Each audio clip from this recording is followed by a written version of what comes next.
Ladies and gentlemen, pay attention. This is your boy, the coach from the WWE. I would like to welcome you to the very first wrestling podcast in the world to take you on a weekly deep dive into classic matches along with legends of the squared circle. Enjoy the discussion. Enjoy the back and forth. There's so much to get into. Ladies and gentlemen, this is the Payoff. I'm the Mountie. I'm handsome. I'm brave. I'm strong. I'm the Mountie, and I enforce the law. You can try to run, but you can never hide. The Mountie always gets his man. How was that, Jeff? Oh, that was... You're cringing. You're cringing. I can see you. I'm trying not to look at the fucking camera. Yikes. Oh, that was... I actually gave myself a headache listening to myself sing. That was pretty bad. We're not here to sing. Luckily we're here to talk wrestling. So you will not be giving up your shoot job, that's for sure. Hey, is this the first Mountie match we've covered?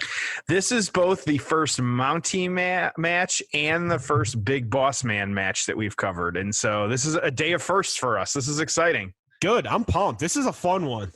Yeah, for sure. All right. Plug our shit real quick.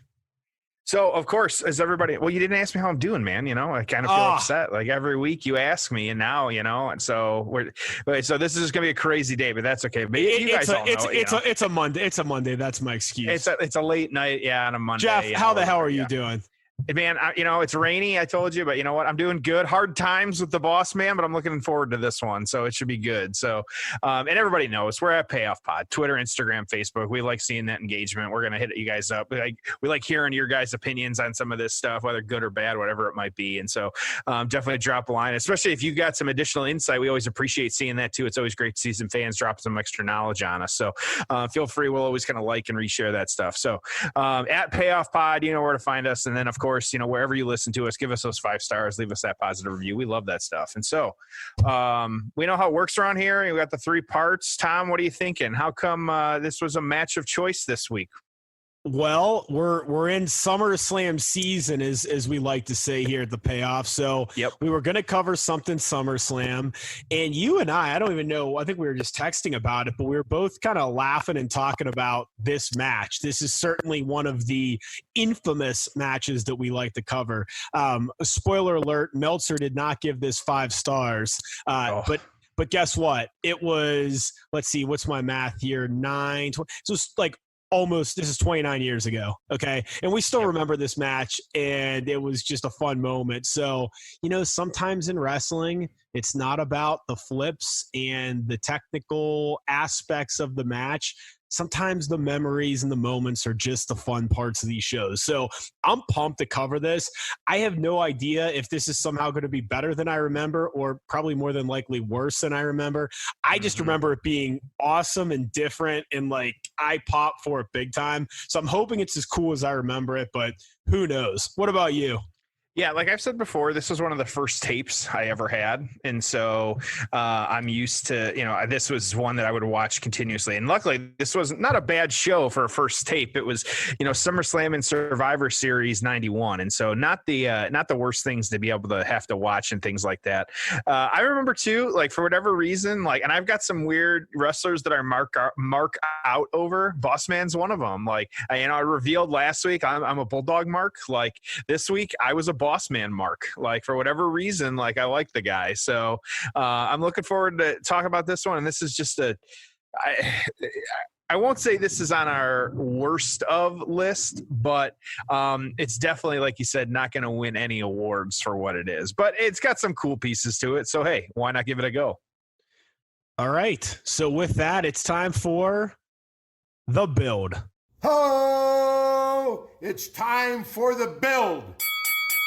We already covered this one, Jeff, but this is SummerSlam 1991. It's in Madison Square Garden, packed house, match made in heaven, match made in hell. The heaven, of course, was the Macho Man marrying his wife, but not married in storyline standpoint. So big moment for them, keeping Randy Savage in the fold, even though he's technically retired.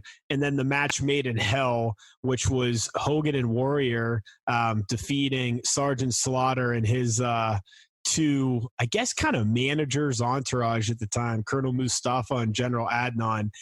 This was the last time you'd see the Ultimate Warrior for a while because him and Vince did not get along too well at the time. So kind of an interesting standpoint. Now, what I didn't realize, because I wanted to try to uncover some new stuff for this match, I didn't realize that had the Warrior not left, he was actually going to be plugged into a feud with Jake Roberts, who would be a heel. So somehow they transitioned Jake Roberts over to Randy Savage, but originally it was going to be Jake Roberts, the Ultimate Warrior, which could have been a really fun feud and some good promos and stuff.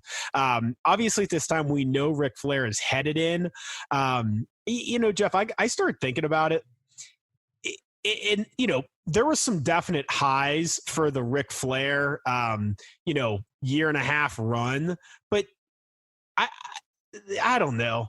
The debut, it wasn't great. Here's the thing, too, is, I didn't watch WCW. I didn't watch the NWA. So, yeah, you kind of knew who Ric Flair was, but I feel like part of the reason why the Flair-Hogan thing didn't happen on a major show is because they didn't do a good job really building Ric Flair. Like, who is he? What's his history?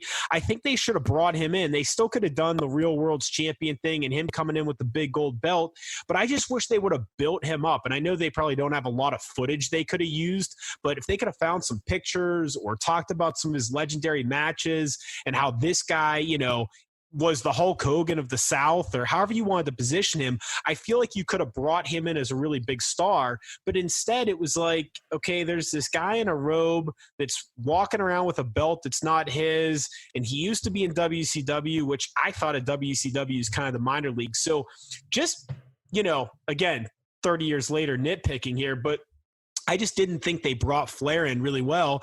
And then, as I was going through my notes, I was about to say they didn't even use him in a match at Survivor Series 1991 a few months after this, but actually they did. Oddly enough, Ric Flair teamed with the Mountie, who we're covering today, Ted DiBiase, and the Warlord. They would defeat Roddy Piper, Bret Hart, Virgil, and Davey Boy Smith. So, again, Flair, I would have brought him in bigger. I would have brought him in a different role than just putting him in this match. And isn't that funny that, what an odd pairing, right? Like Flair along with Ted DiBiase, who's in the World Championship picture. Okay, I can get behind that. Roddy Piper, obviously a legend. Bret Hart, up-and-coming star. Davey Boy Smith, same deal. But then Virgil's in that match, and the Warlord's in that match, and the Mountie's in that match. So just odd. But again, I would have liked to have seen more with Flair at the beginning.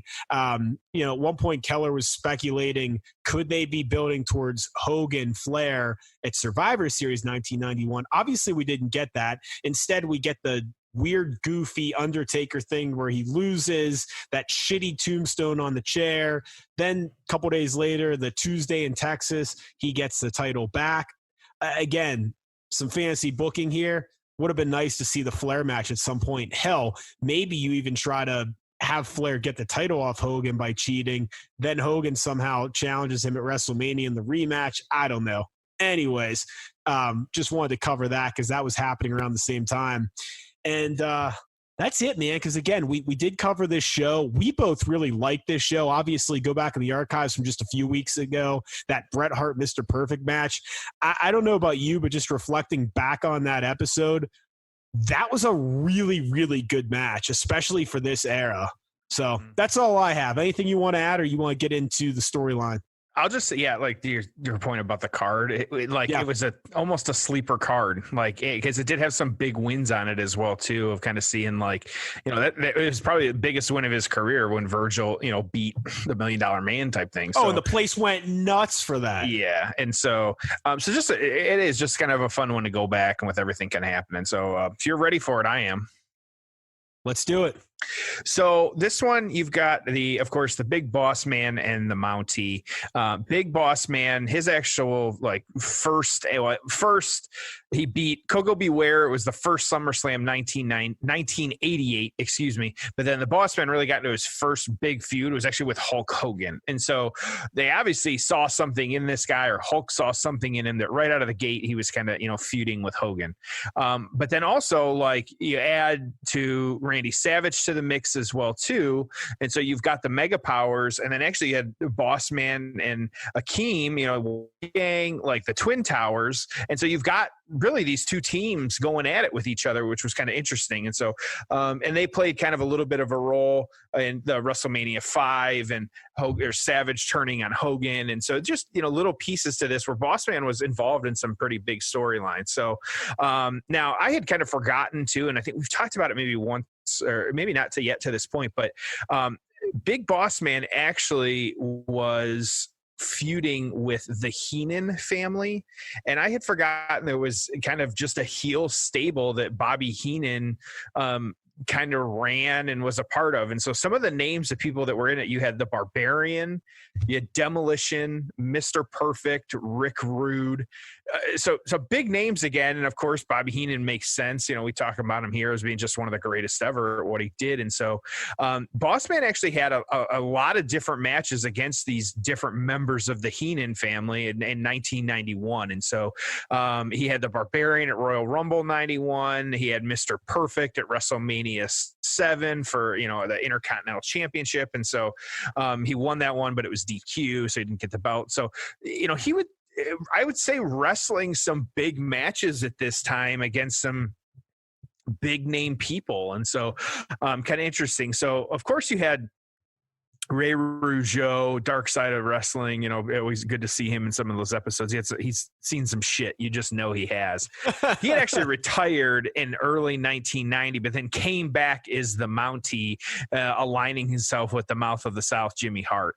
For those of you that don't remember the Mountie, he was just the Royal Canadian Mounted Police Officer. He wore the outfit, and as Tom said beautifully in his opening rendition of his theme song, he always gets his man. That was just part of it. And so and a part of the gimmick as well too is that he always had a cattle prod with him as well too. So it's just he kind of played up it really in essence like the terrible foreigner, even though it was just Canada. And so but he had this, and he had actually gone through the storyline change, was that he had gone through the training to become a Mountie and kind of wield authority. And he wanted that, that kind of persona.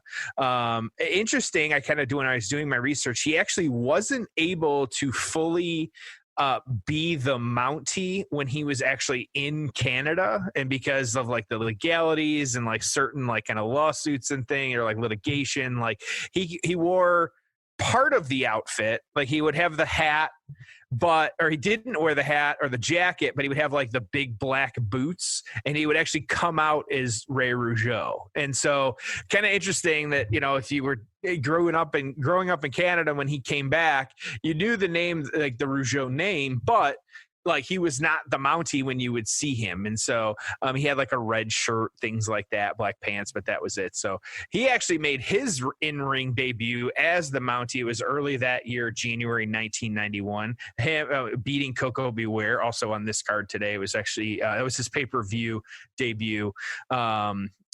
Beating Coco Beware at Royal Rumble. So the two, it's almost a perfect match made in heaven, just Macho and Miss Elizabeth, where you've got, the Canadian, police, quote unquote, versus the American police, the Big Boss Man, and these law enforcers going at each other. And so and it really was a kind of perfect face heel setup, that you had the Big Boss Man as, American Justice, and then the Mountie, who was this it was a heel. He was, sneaky, conniving, things like that, portraying Canadians as, the authority on things. And part of it too is he would always shock his opponents after a match, or kind of be a part of that. And so, you really had the two, I say, law enforcement angles as part of why this was such a big deal, which leads us to the stipulation on this match. And so how bad do you think Vince McMahon wishes that, he could still act like he did 30 years ago and like do that in 2020 and they weren't a publicly traded company and didn't have these massive TV deals and he could create like like an ICE officer as a character now? I mean, between that and like just Middle East characters, and I mean, it must be so hard for a 75-year-old Vince McMahon running $1 billion corporation with these massive TV deals to not just follow his instincts and just make these absurdly offensive characters and put them in these situations. Yeah, I can. Damn it! Like, yeah, I can only imagine what Vince McMahon would do. I mean, it's just right.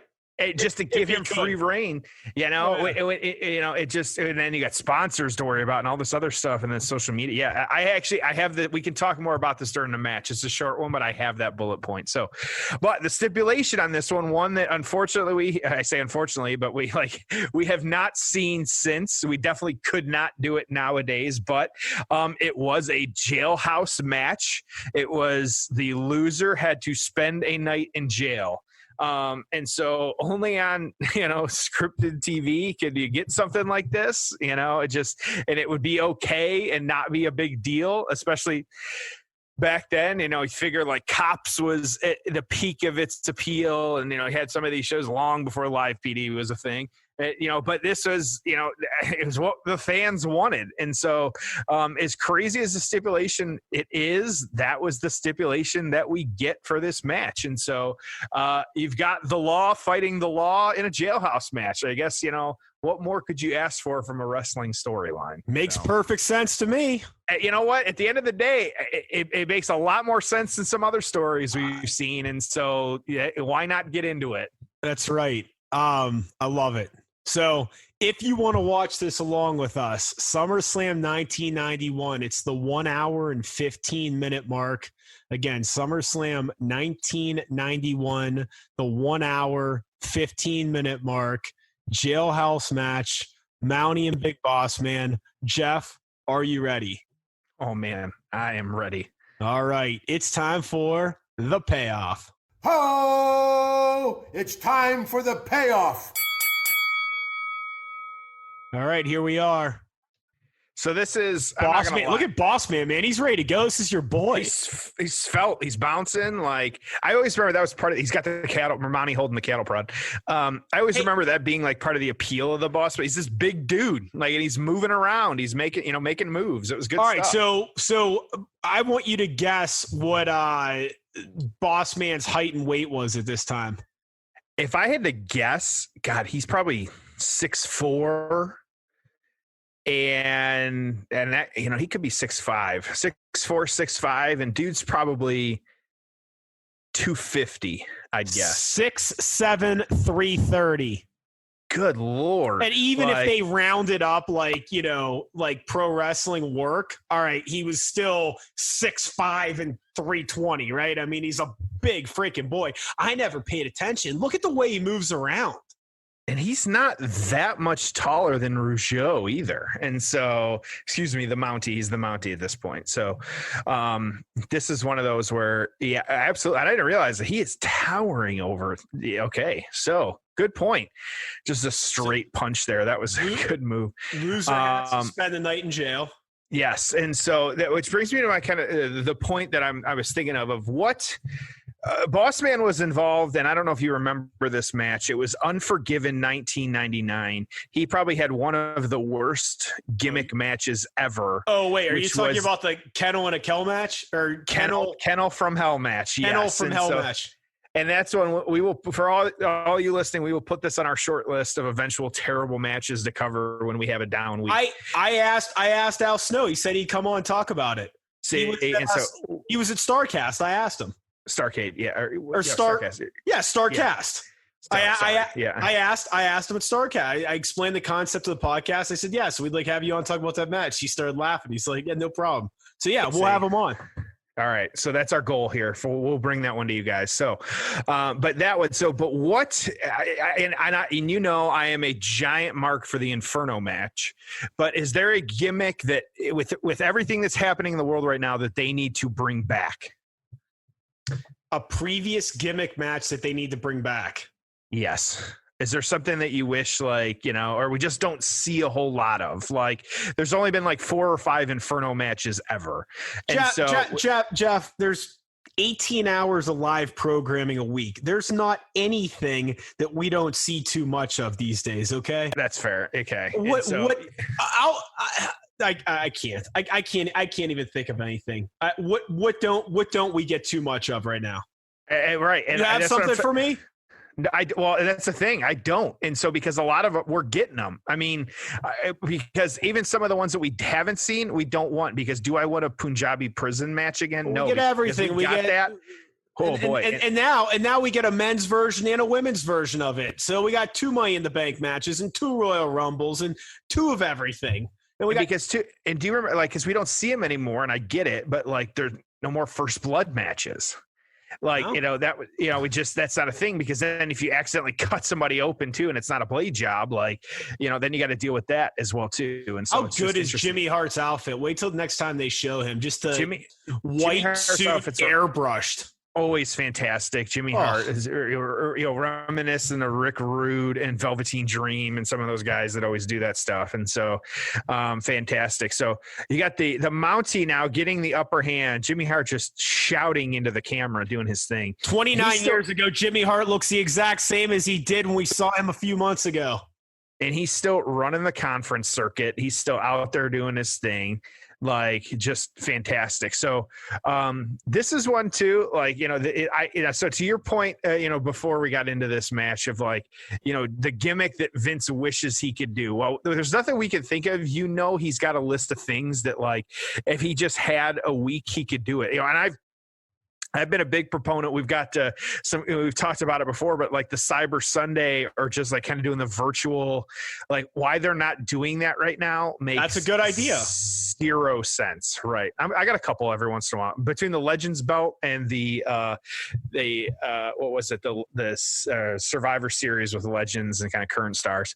That would be awesome. I have the occasional good idea, and that's one too, of like, why, like, especially right now, we're all sitting around anyways, like, you know, for the most part, you know, say not everybody can go back to work full time. So let us give us some interaction. Let us kind of do that. And so, you know, and that would be the route to go on this one. Should you put the Jailhouse match on the list of potential stipulations? Probably not. That would not go over well nowadays, but there's some other ones. I didn't realize how close their wrestling attire mirrored each other. They have the same pants on. Yeah. That's a good point. I never noticed that either. And so what famous current performer did Rougeau train? I don't know. Kevin Owens. Oh, yeah, that makes sense. Yeah. And so the Canadians, there you go, sticking together.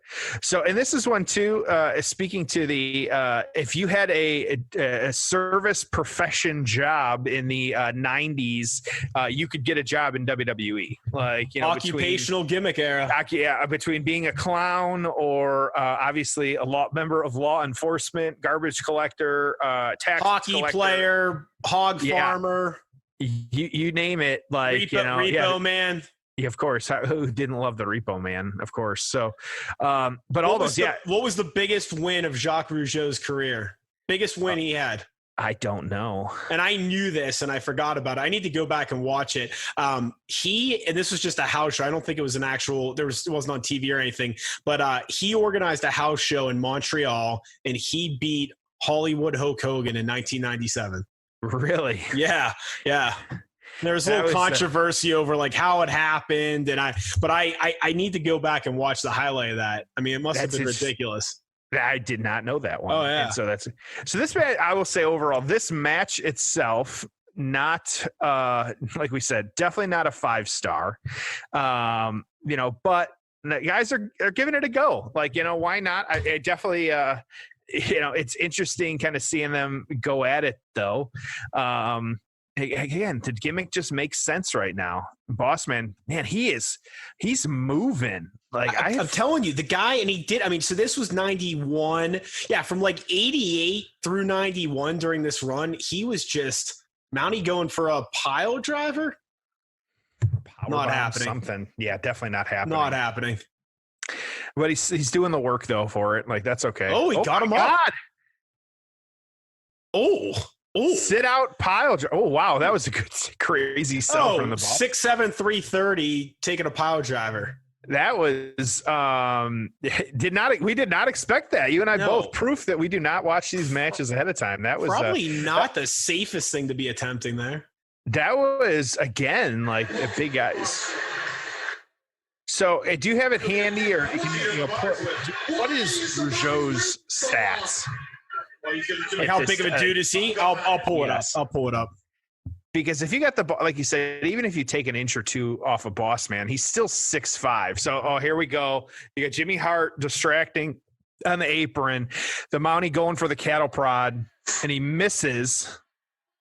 Oh, that was a good job of popping and the cattle prod pops up in the air. Somehow it managed to land back in the ring after it shot up in the air. And I guess I know we've got Gorilla Monsoon and Piper on commentary as well for this one. So Jacques Rougeau, 6'3", 234. See, and so 4 inches taller, 100 pounds heavier. That's about right. Is this it? Boom! There's the slam. 1, 2. Oh, barely got the shoulder up, man. He kicked out of his finisher. 2.99. That was close, too. I wasn't expecting that. I thought that was the end of the match.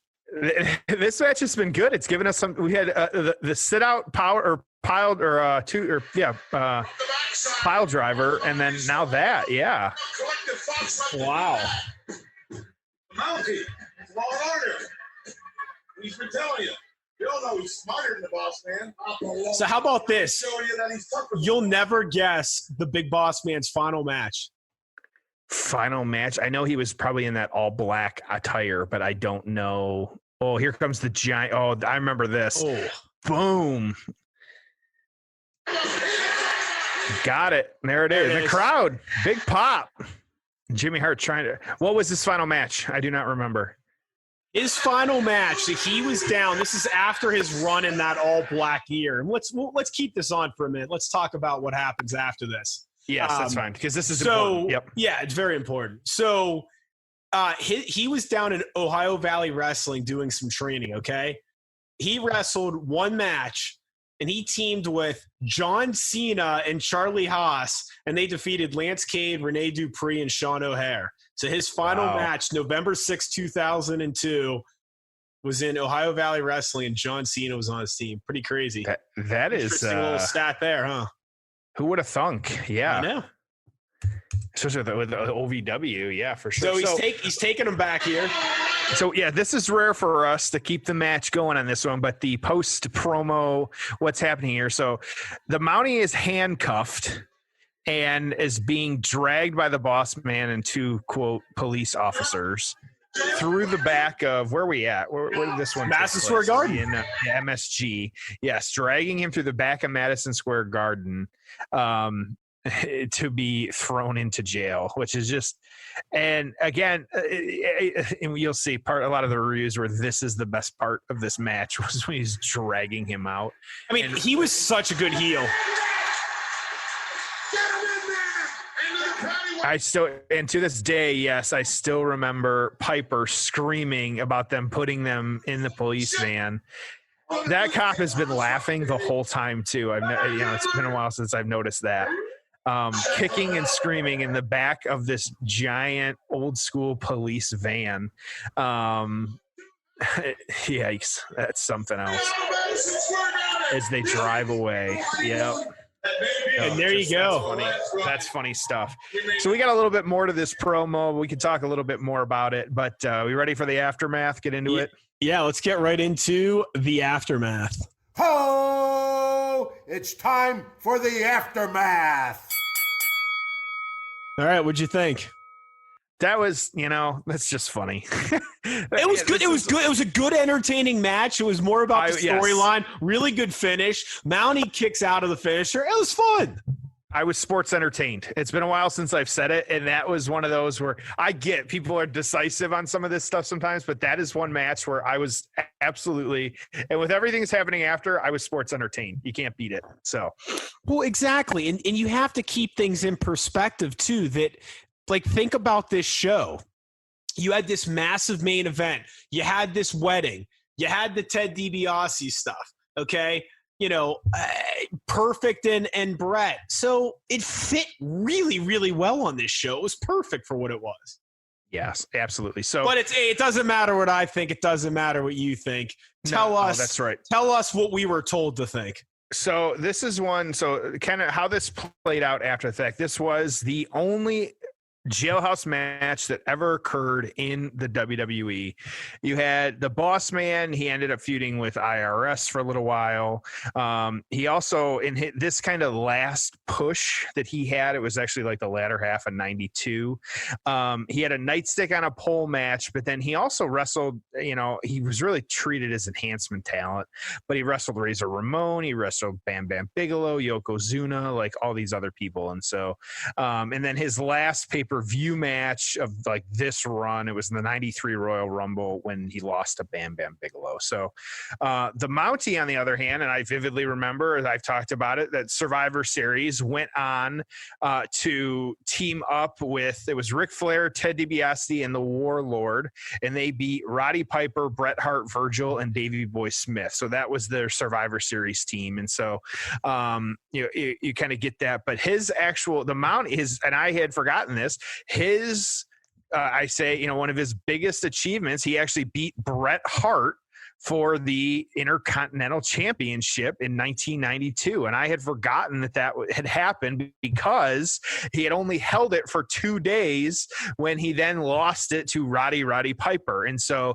making it one of the shortest Intercontinental Championship reigns ever. So, just kind of interesting how that, played out, and it just funny, it's a good, I say good character. It's a fun character. So, just kind of how that played out. So the reviews and the rankings and kind of how this went. So PWI, both these men making the list in 1991.